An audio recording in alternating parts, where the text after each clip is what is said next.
Are you looking to up your real estate investing game? Well, you're in the right place. Welcome to the Sub 2 Deals Show with your host, Sub 2 expert William Tingle.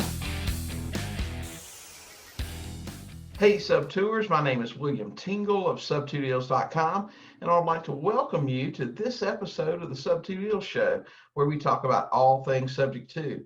Now, occasionally we'll cover some other real estate topics, but it will always be something that helps you with your real estate investing business. Today is another episode in our Real Investor series where we feature real investors sharing real stories and actual deals. These guys are investors all across the country doing deals in their local markets and some in remote markets. They don't have boot camps or courses to sell. They just offer real tips and strategies and the things that are working today in their businesses in their markets. They share all of these things with you, and they can work for you too. So pay attention and take notes. My guest today is Kim Tucker. Kim is a full-time real estate investor in the Kansas City, Missouri area. She's been investing for over 20 years, with over 18 of those years being full-time. Kim also runs an awesome real estate group in the Kansas City area, Maria, that she's going to tell you about here today as well. So Kim, welcome to the Sub 2 Deals Show. Hey, William, great to be here. Yeah, I've been looking forward to this. Kim, I've known Kim for a lot of years, spoken for her group several times. She and her husband, Don, do a great business up there, both with the training other investors and also with buying and selling properties. So we're just going to get started. Kim, tell us a little bit about your background, what you did before real estate, where you're from, and about your family. Well, let's see. I graduated from K-State, promptly got a job working as a retail manager. And 3 months in, they shipped me out to the lovely state of Colorado. So I got to spend a year out there where you live. And I grew from there. But working retail, if you've ever worked retail, is lots and lots and lots of hours if you're in management, because the best way to control overhead is to control hours. And since managers only get paid by the salary, we worked a lot of hours. So along about, what was it? About 1999, my husband came home, and he was at home from work. He was working for a deck builder where they would go build a deck. They did a little remodeling, and this was a deck builder where you had to go get your start money for the next job so you could pay to finish the last job. And so that wasn't going very well. He was getting very, very frustrated with that job, and he was talking about different things. One was environmental, which was his background, and we tried to do that, and he ordered a Carlton Sheets course, and he has the strangest thing. He's the only person that ever ordered Carlton Sheets, went from cover to cover through all the videos and packed it back up and sent it back. He did not like Carlton Sheets. But anyway, he started buying houses or going to seminars, and we became real estate investors shortly after that. So between him and I, we've been doing little deals since then. And along about 2011, I don't know if you remember, about 2010, 2011, when college students were graduating from college with no jobs. That was one of our sons. He graduated from college with no job prospects that he really wanted. And he came to us and said, hey, can I be a real estate investor too? So he joined us in about 2011. So it's the three of us. We're out there buying and selling houses, and yeah, that's what we've been doing. Yeah, I know. It sounds great. I mean, I of course follow you on Facebook and that thing, and know you guys stay really busy. Well, tell us. Normally the next thing I'll ask is about a business model. I know you guys are into. I know you do a lot of sub twos, but I also know that you guys do like a lot of everything. So, tell us about your business model. I know you guys are into the flipping and rehabbing. You do a lot of rentals, that sort of thing. But, just do you have a main thing that you like to do, or you just do, as a deal comes to you, you plug it in a box where it goes and make the most of it? Well, running the REIA, we've had all kinds of speakers through with all kinds of ways to do real estate investing. So we do have a lot of a problem with the shiny objects syndrome. So we have done quite a few different things. My favorite, and this is primarily what we've done for the last 3 years, is, and I like to call it a turn them and burn them. So if we could get it under contract, and then we would buy it, you usually buy cash, and then we would immediately relist it. Sometimes we did absolutely nothing to it. Sometimes we would clean it out, but we would list it and resell it doing absolutely nothing, which for the last 3 years has worked great. But as the inventory of properties has gone down and the demand for properties has gone up, we've had to pay more and more for a deal. So we've not been able to do that in the last probably 12 months. We've been rehabbing most of our stuff for the last 12 months to rehab them and sell them. We don't really hold a lot of rentals. We have done that in the past.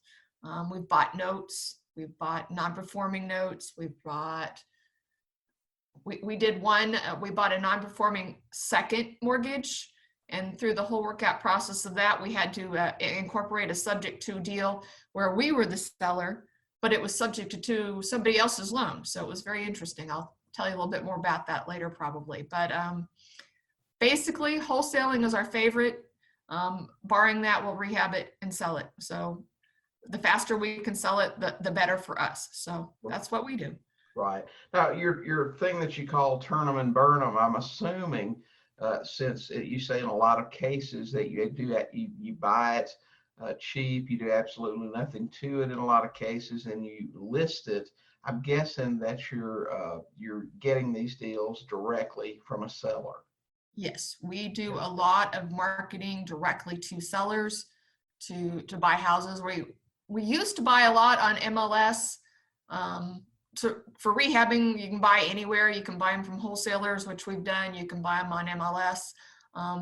But probably, I don't know, 2011-ish, it got harder and harder and harder to find a good deal on MLS if you're going to, so we started just doing a lot of marketing ourselves just to buy directly from the motivated seller, because you can get a much better deal that way, and make a better profit. Right. Now, what's your favorite method of marketing directly to sellers? What's producing the best for you right now? We have probably, what do I want to say? We have 3 ways we market. I will always have a website. I think we were the very first investor in Kansas City to have a website. I think we competed with Homevestors. I think it was them and us back in 2006 or something.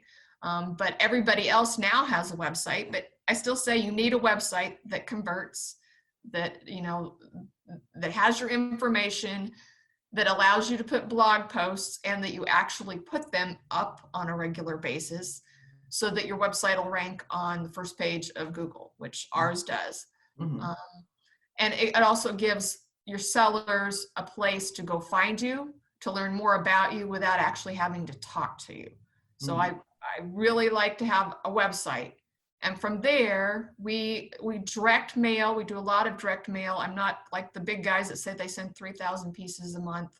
I'm not a very, I have a plan. I'm not very consistent with my direct mail marketing because it does get pushed to the side a little bit, but it still generates the leads, because a motivated seller, when they're motivated, when they get that piece, they will call you. So it's just, there's a lot more people doing it these days, so we have to do a lot more of it these days. But we like to send letters and postcards.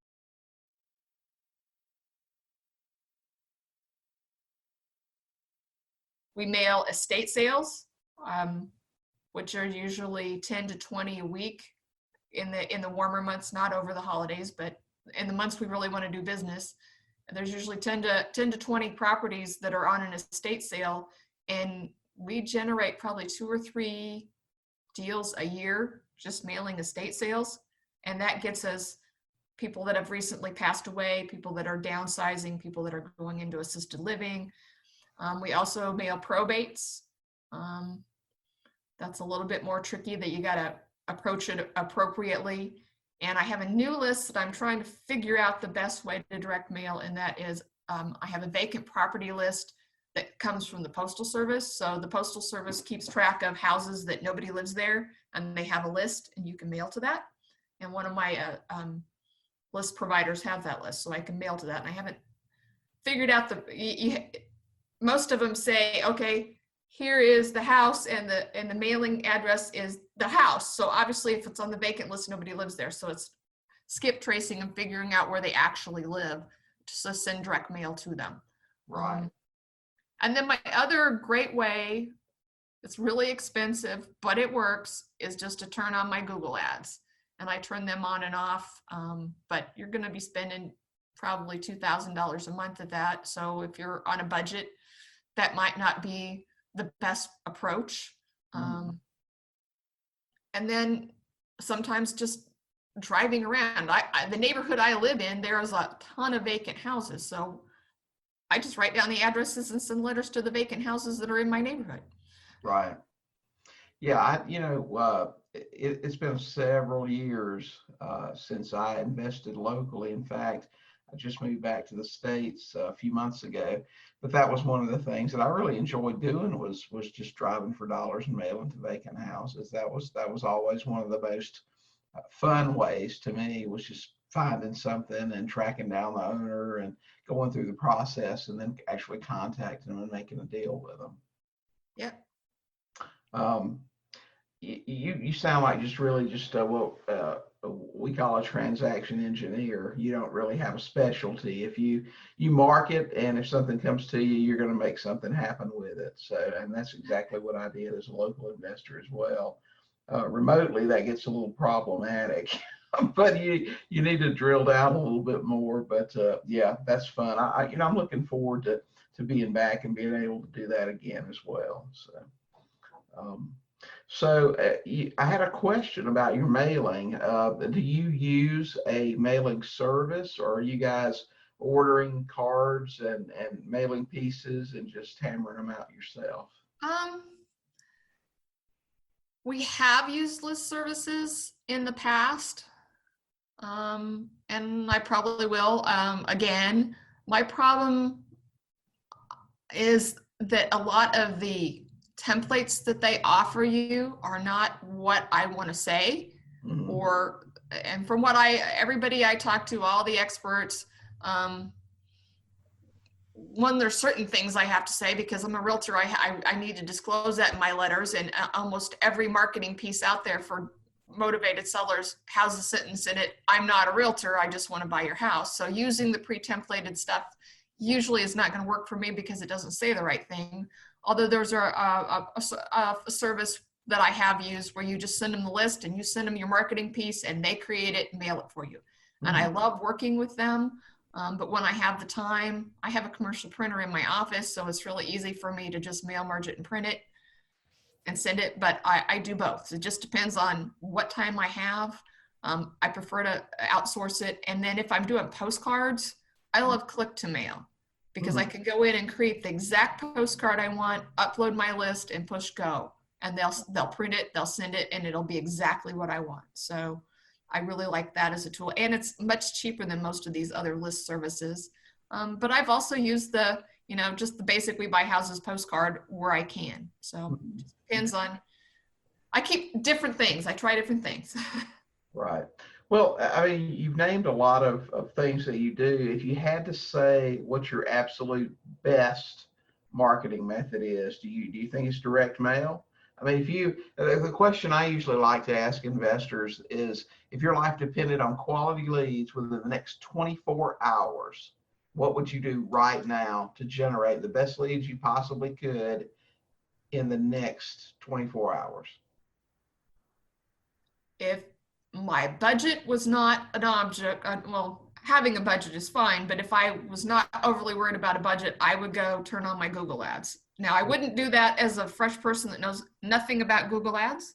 I would go educate yourself on Google ads and either hire an expert or take a class, because you can spend thousands and thousands of dollars in a week if you don't know what you're doing and generate absolutely nothing. So I've had the training. I've worked with some experts. I can turn on my Google ads and it will generate leads. Now, probably they're a much more motivated seller lead, which means you need to act really quickly when you get an ad, a seller from a Google ad, but you also can't control well enough your target. So you're just throwing it out there and you can target to a point, but it also will get you all kinds of leads. So we'll generate 100 leads and 50 of them are not even leads I would even want to talk to, but you still have to because they come in.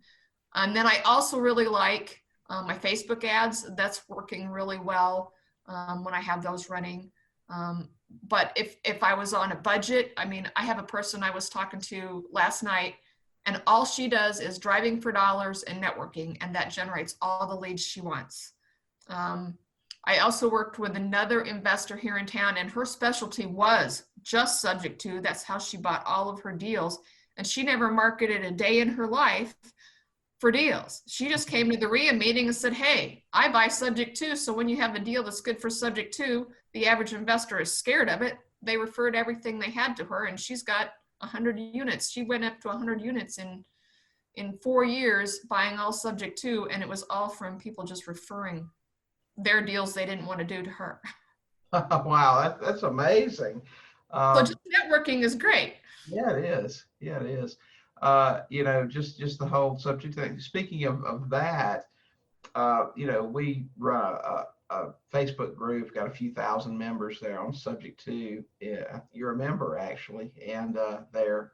And what I have seen happen over the last year in that group, a couple of years ago, it seems like that became a big lead source for a lot of sub-2 investors was contacting wholesalers because wholesalers market like mad, and then they just toss out low equity stuff, and that's in a lot of cases exactly what we're looking for. So it became a big push to find the wholesalers in your area, tell them they're trash leads, you'll take them, you'll kick them a fee if you're able to do anything. So we've seen this huge influx of wholesalers coming into the group because they're trying to figure out exactly how we do stuff with their dead leads. Yeah. So yeah, I've really seen that start to happen in the last little bit. Do you have any favorite tools that you use in your business that you could share with us? Things that make things easier. Well, for me, I've done websites in several ways. I've gone out and built my own using WordPress, which if you're a website person is not a really hard thing to do. But I know the average real estate investor doesn't have time to do that. Not even I. I'm not an expert. So a few years ago, I switched to Investor Carrot. And if you want a quick, out of the box, it works website, they've got a great high converting website. They'll even write your blog post for you if you'll take the time to schedule them. And the only thing you really need to do is go in and personalize it. And if you go to any search engine and search houses or I buy houses in whatever city you're in, and you're going to get all these investor websites. And I would say 80% of them or 90% of them will all be Investor Carrot websites. So they work. Everybody's using them. But I would say having a website of some sort is a must. My other tool is a contact management system. If you're only generating 1 or 2 leads a month, you can do that on paper.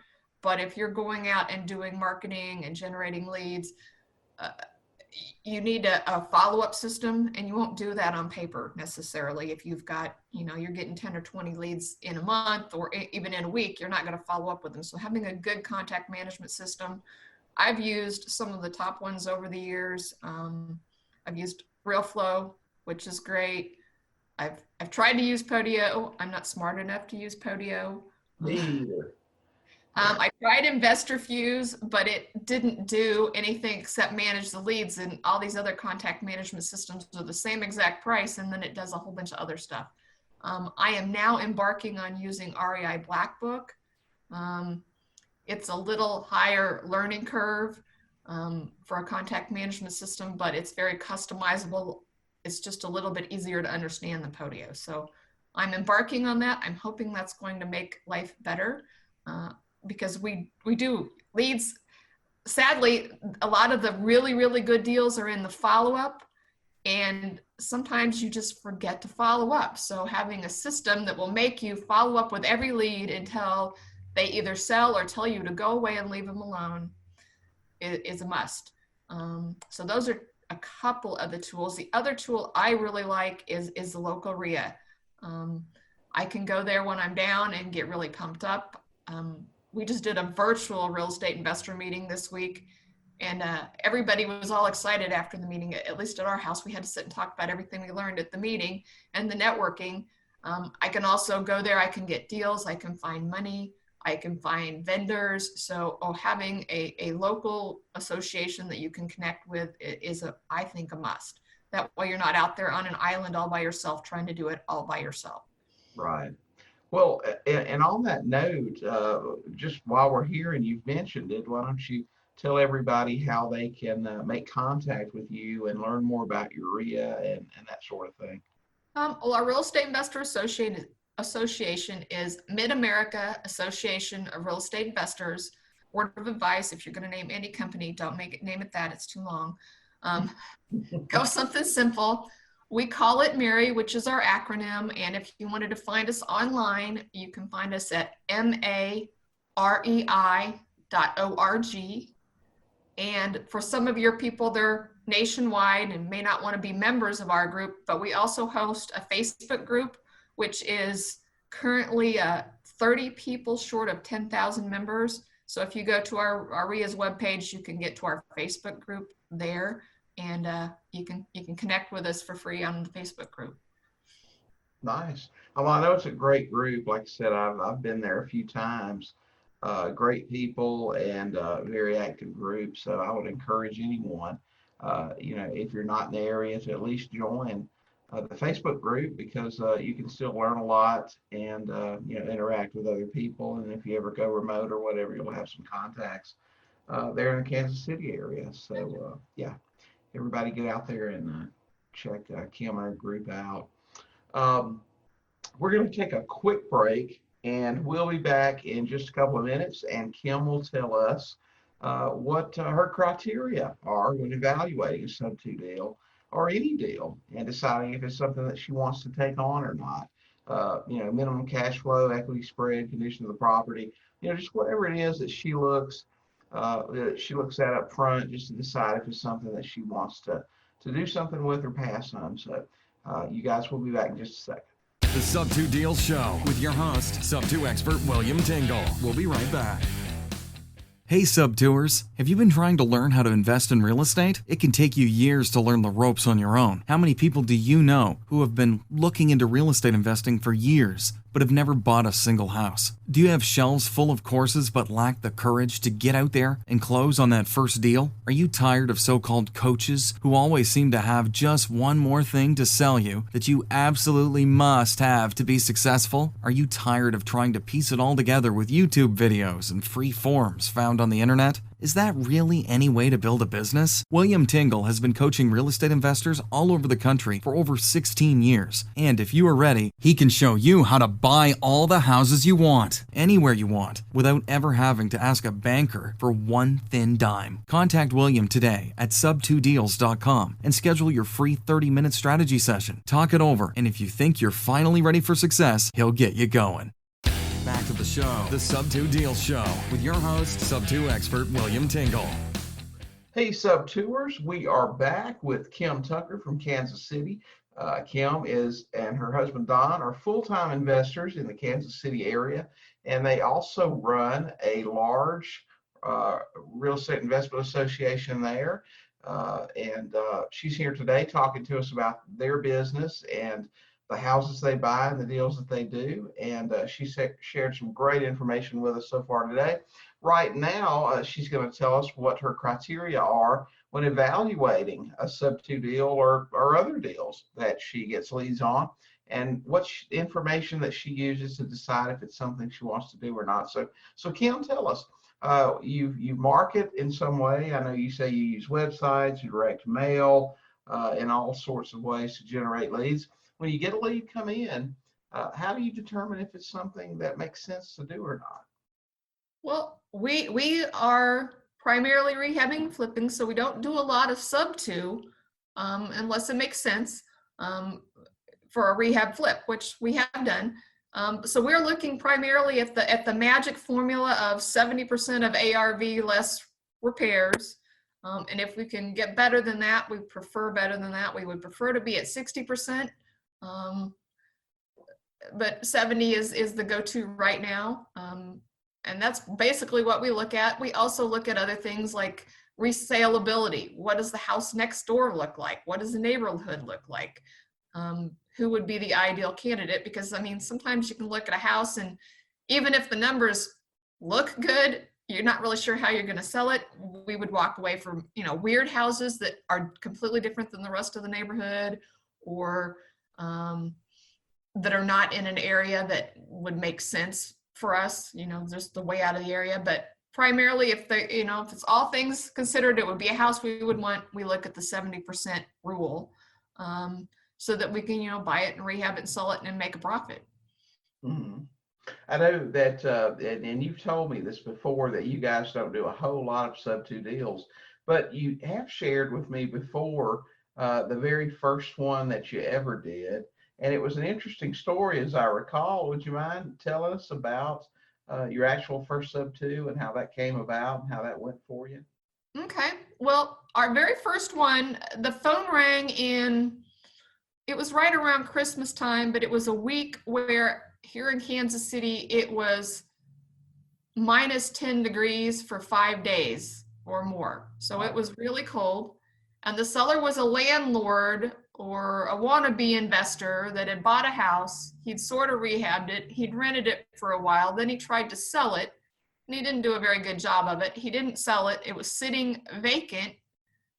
And to save money, he had turned off the gas, but he didn't bother to turn off the water.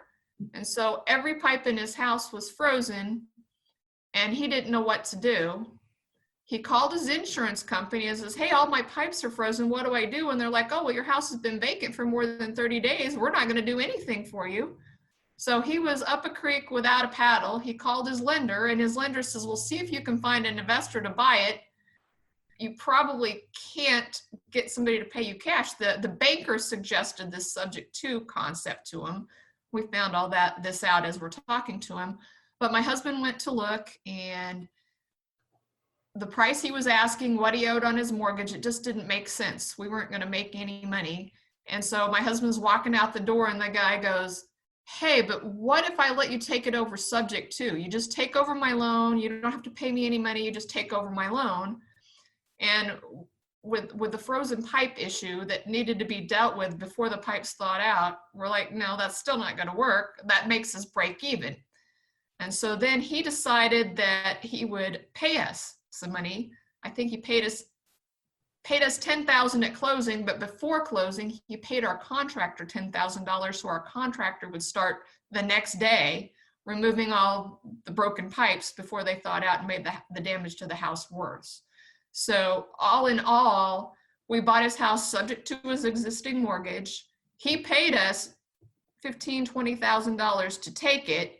We rehabbed it. We sold it. I think we made 3 payments on the mortgage, and we had to go get whole new insurance because during that time he canceled his insurance since they wouldn't pay for it. And then we ended up making $18,000 in profit or so. So it was a rehab, it was a subject to, it was a rehab, and we got the seller to pay us money. So that was one of the best deals we've ever done. Wait a minute, Kim. Now, you're telling me one property investment story, and you're telling me stuff that just can't be true. Now, first of all, we all know, because we hear this all over the internet, there's a due on sale clause. The bank would never ever allow for an investor to take over payments on a property. I mean, the bank actually suggested this. Well, the bank had an investor that the banker wanted his investor friend to buy it because it was a local bank. It wasn't like Bank of America. It was local bank. And Right. So he knew people in the area, and he says, "Call this investor." And while he did call that investor really didn't respond and didn't want the deal.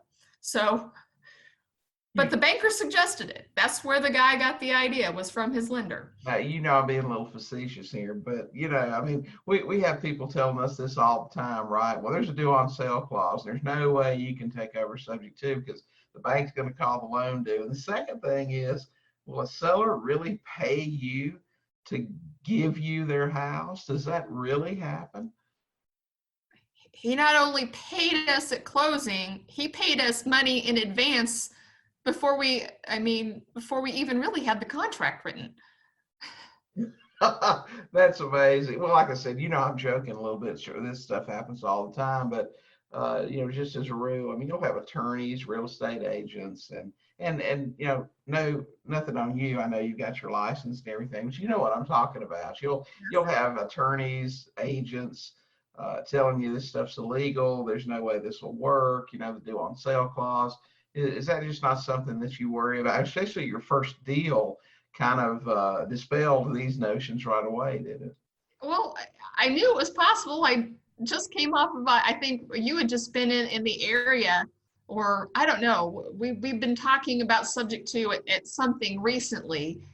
So, it was fresh in my mind. And the lady that I mentioned that bought all of her subject to, she had stories where people paid her $15,000, $20,000, $30,000 to take deals. So, I mean, if the seller's motivated enough, they'll do anything. Absolutely, they certainly will. And you just really basically, and that's what I tell students all the time is that, if this is what it's going to take to make this deal work, if you're sitting there in the living room with them, there's nothing wrong with just throwing it out there. Listen, Mr. Seller, I'd love to take your property, but you're $20,000 upside down.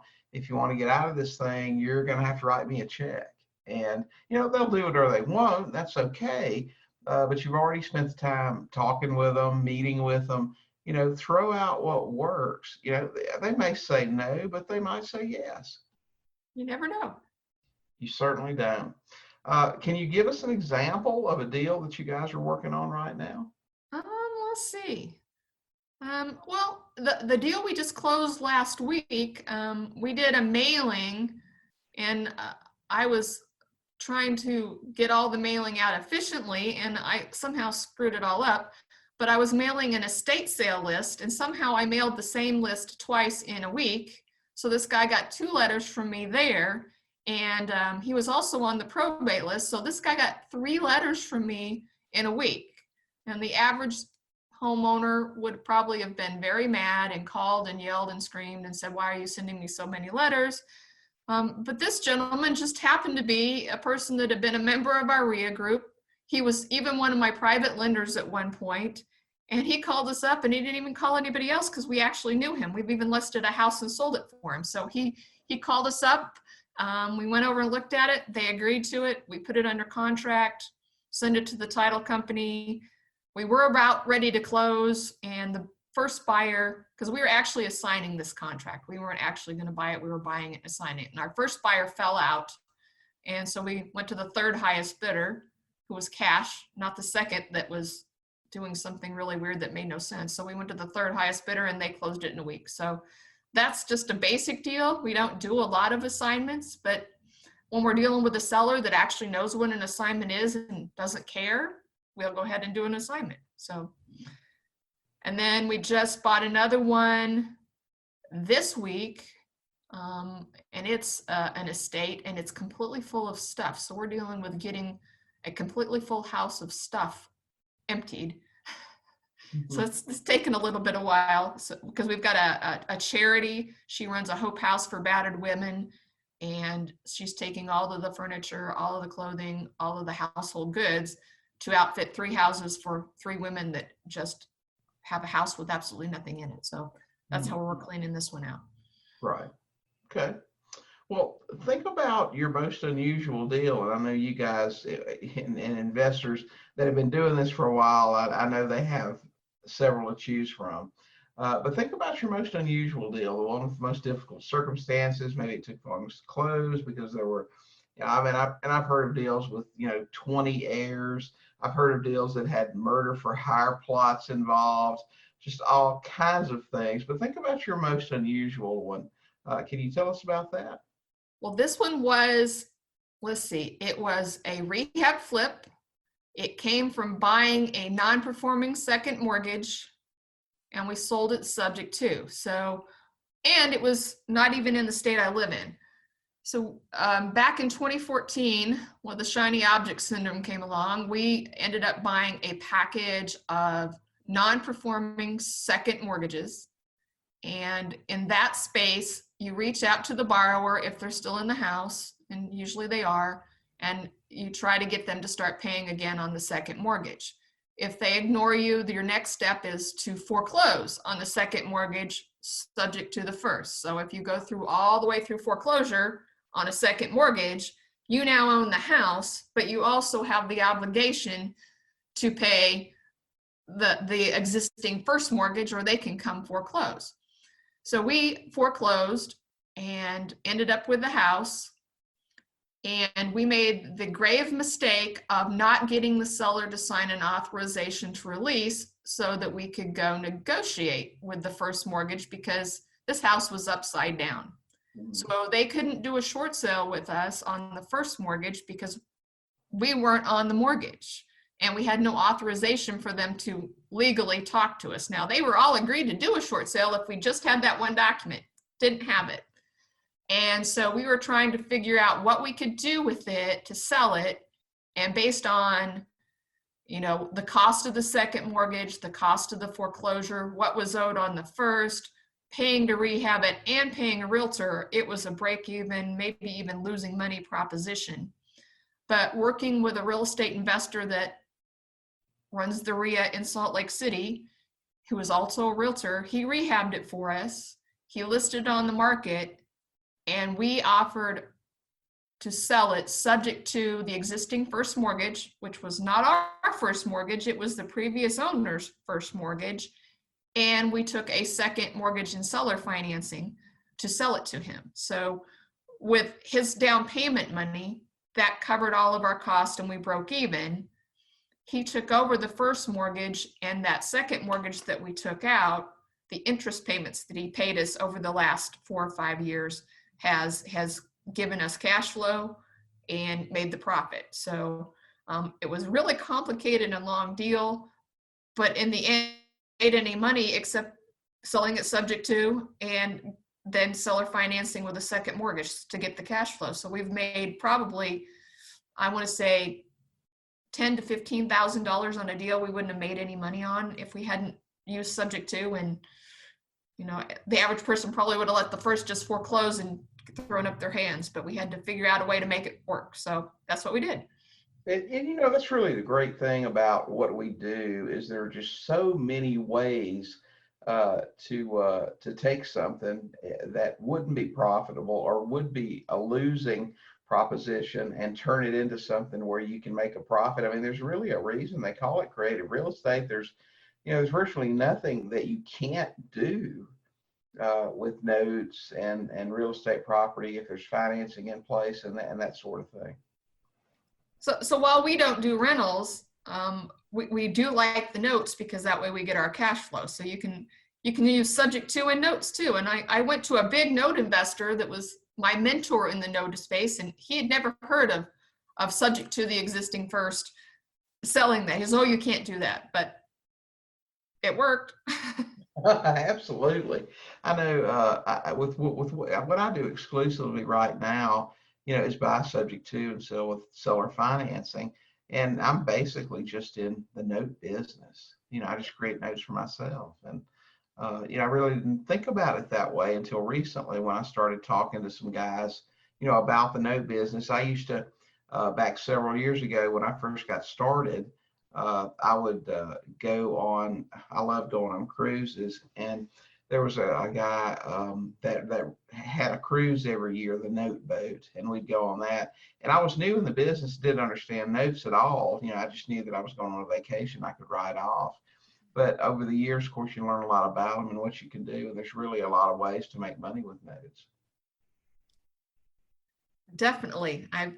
We were talking last night, and I'm like, oh, we need to do some more note deals. Yeah.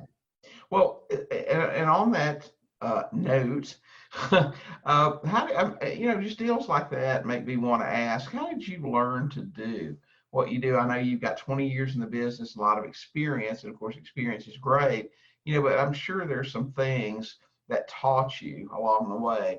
How did you guys learn to do the deals that you do right now? Well, back when we started, we didn't have such a thing as a podcast. I mean, we didn't have YouTube. You could go to the library or the bookstore and buy a book. We didn't have Amazon. We didn't have Audible. We didn't have, there might be a webinar every once in a while. So we had to rely on either flying to another city to see speakers that were speaking, or have the speakers come in, and we were a part of a REIA that would have a local speaker speak, which is great. You can learn what other people do, but your local speakers don't usually want to tell you how to do it. They'll tell you what they do, but the nuts and bolts of how they do it, they don't want to train you to be their competitor. So you really need to go to a national speaker that actually has a how to do it. And so we basically started the REIA so we could bring in speakers so we could learn how to do that. And so every month, we didn't have a national speaker every month, but we would see 3 or 4 national speakers in a year. So, and basically the speakers that I invited in were speakers that were teaching what I wanted to learn. And so I would invite you guys to come speak at our REIA just so that I could hear what you had to say. So I didn't have to fly to you, you had to fly to me, and then we all got paid for it. So the great strategy. It's obviously worked very well for you. But we also do a lot of, we have the meeting after the meeting, and that's where we sit down and talk to other investors and, hey, this is what we're working on. Can we bounce some ideas off of you? Or we'll get on the phone with some, the closer people we work with in the REIA group just to bounce ideas off of to figure it out.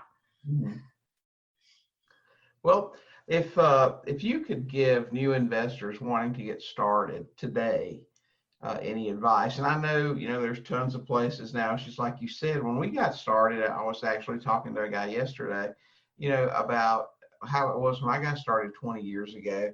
I drive for dollars, 2 or 3 days a week, whatever. And then once a week, I'd go down to the tax assessor's office, get on their computer, look up, all of the people that own these properties so I could get letters out to them, that sort of thing. You can do all that stuff just online now, and how much simpler and easier things are to do things now.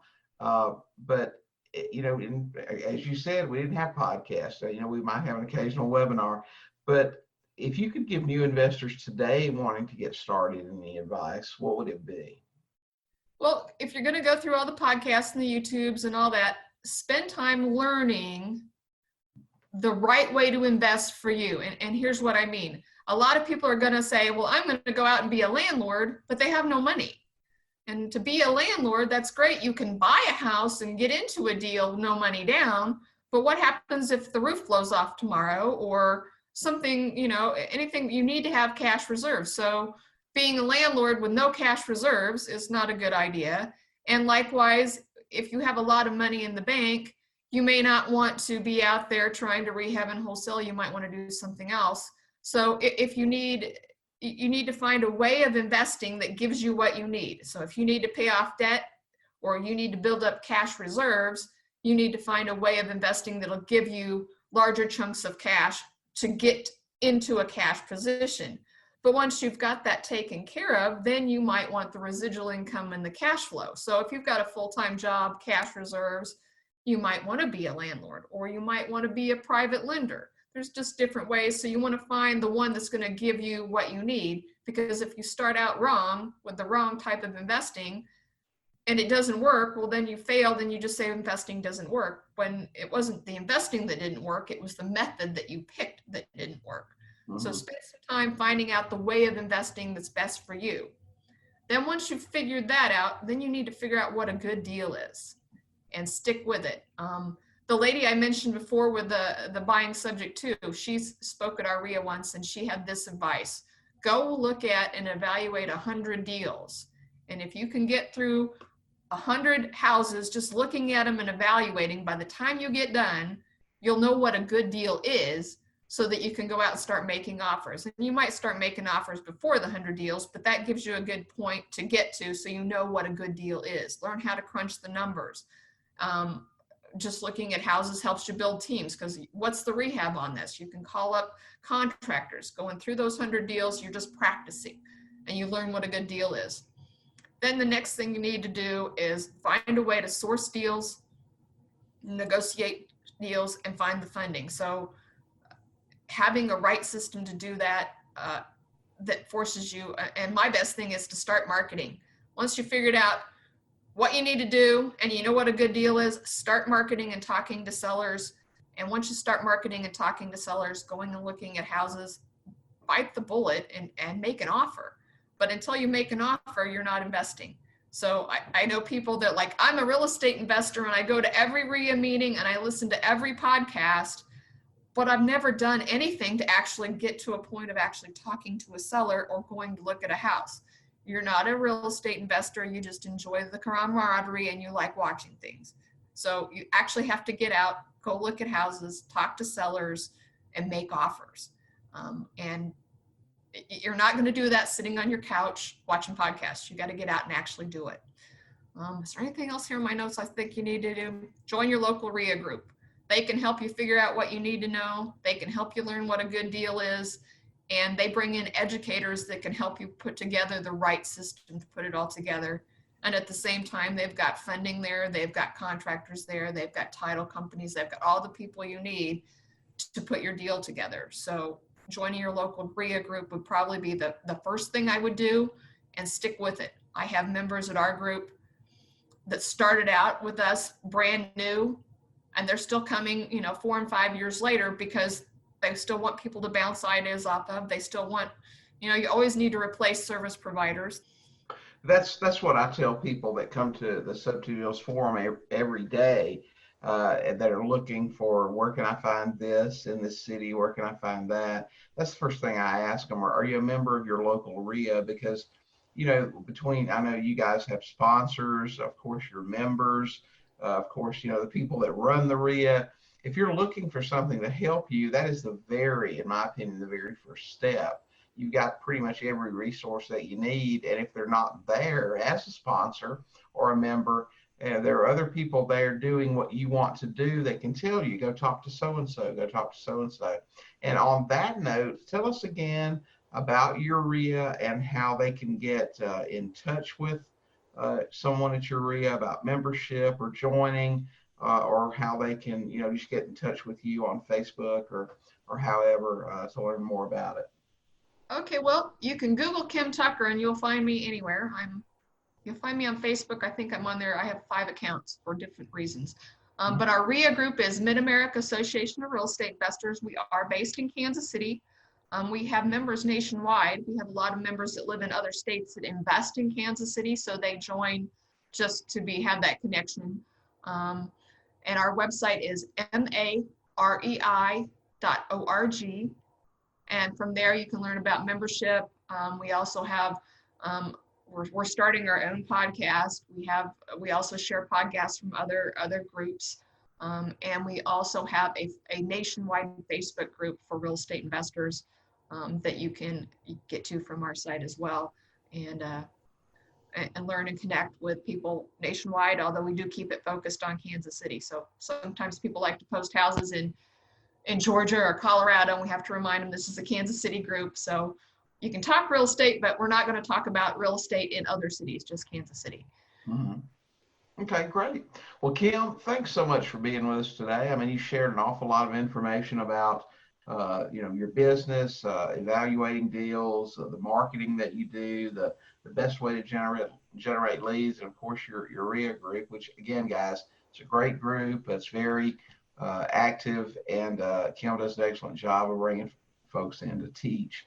So if you're in the Kansas City area, you definitely want to be a part of that, or anywhere in the country for that matter. If you want to get good education and network with some people that are getting out there every day and doing some stuff. So again, Kim, thanks for being with us, and we'll talk again soon.